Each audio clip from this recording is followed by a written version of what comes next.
Highguard came out today and I just got done playing my first game. When you first load in, you're met with training before you can play the actual 3v3 game mode. I wanted to go into Highguard without all the outside noise or criticisms about the game that's gone around online, mostly because of the way it was marketed. So I went into this game with absolutely no expectations. So now I'm going to give you guys my first thoughts and opinions. Stick around to the end of the video if you want to know if I would recommend this game. It might not be the answer that you think.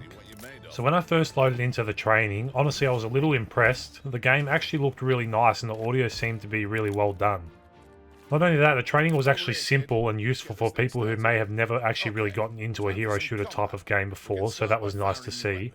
One thing I couldn't unsee was the Temu version of Captain Price that helps you get through your training, and hey, I had to see it, so do you.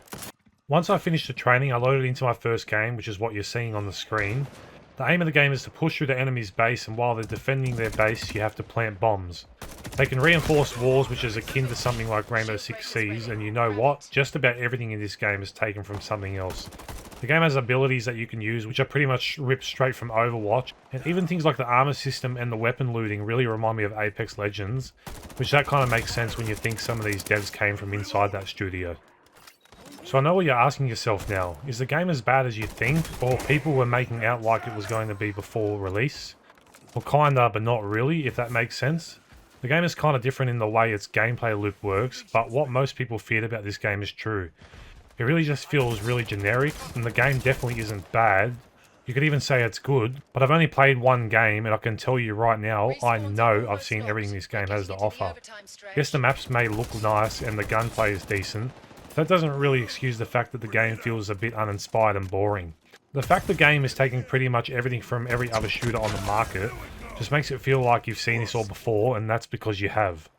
I could tell right away from my first encounter with the game that it would just be like jousting with guns with the way the mounts are in the game. They help you get around quickly, but at the same time, I feel like they should have limited how long you could have stayed on the mount for. It's not really an issue, and I'm sure it'll have its moments, but I can also see how it'll become frustrating over time. But even with the mounts helping you get around in the game, it somehow manages to feel really slow. You barely come across anyone, and when you do, it's all just fighting in one little section of the map for about 30 seconds to a minute. I feel like if this game wasn't shown at the end of the Game Awards, it really would have benefited them, and even then I still feel like this game might actually find its own player base somehow. It's just not going to be a crazy big game, and if I'm going to be honest, it doesn't need to be the biggest game in the world. If reports are true and they didn't want their game to be the last game at the Game Awards, maybe they are expecting this game to be the biggest game ever and it might actually last. The game being free to play is really going to help that out. Besides that, the fact that they didn't really say anything about the game after the Game Awards night doesn't really help the game either. I don't understand why they didn't just put out some gameplay or anything like that to help it. That was just really poorly done by the company. But I guess the game is out now and everyone can kind of form their own opinions on what it is. But even still, in my opinion, that's just stupid marketing. Another thing I want to mention quickly, which I saw some people having issues with, is the bugs in performance.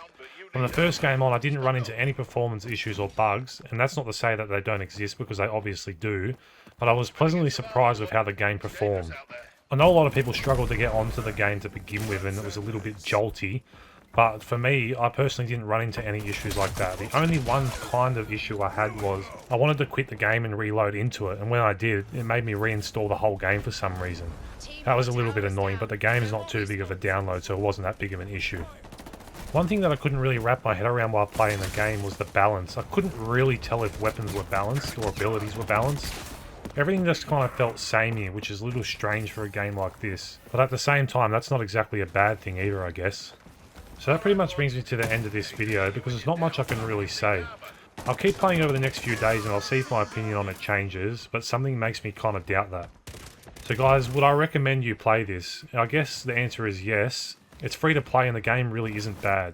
The Game Awards really changed the way we all saw the game, but if you aren't expecting it to change your life, you might find yourself a bit surprised with this one.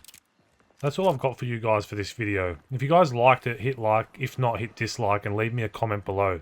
Are you guys playing Highguard? And if you are you enjoying it? Let me know and I'll talk to you guys next time.